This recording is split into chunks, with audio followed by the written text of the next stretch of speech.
જુઓ આ દ્રશ્ય જોઈને જ ફફડી જશો। આ દ્રશ્યો છે રાજકોટના રોણકીમાં લાગેલી એ ભયાનક આગના દ્રશ્યો જેણે આખા વિસ્તારને ફફડાવી દીધો।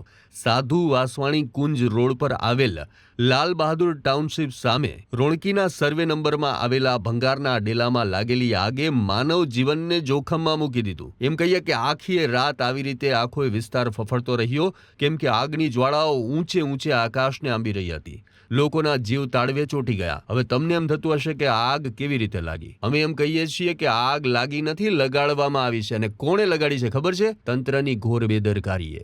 યાદ કરો એ 23 નવેમ્બરનો દિવસ જ્યારે ભારત હેડલાઇને ડિજિટલ અહેવાલ પ્રસારિત કરી બૂમો પાડી અને તંત્રને જગાડવાનો પ્રયાસ કર્યો હતો। અમે ત્યારે જ કહ્યું હતું, ત્યારે જ લાલબત્તી ધરી હતી કે રોણકીના ગેરકાયદેસર પ્લાસ્ટિકના પહાડો ગમે ત્યારે મોતના ડેલા સાબિત થશે। જીપીસીબીથી લઈ અને ફાયર વિભાગ સુધીના તમામ અધિકારીઓને પુરાવા સાથે જાણ કરાઈ હતી, પણ તંત્રના જાડી ચામડીના અધિકારીઓને 90 દિવસ વીતી ગયા ને તોય નવરાશ ન મળી। અને એમ કહીએ કે ફાઇલો ટેબલની નીચે દબાયેલી રહી। ભ્રષ્ટાચારના ચશ્મા પહેરેલા સાહેબોએ આ જોખમી પ્લાસ્ટિક વેસ્ટ સામે આખાડા કાન જ કર્યા અને પરિણામ શું આવ્યું? જુઓ આ ભયંકર આગની જ્વાળાઓ। આ તમારી સામે પરિણામ છે।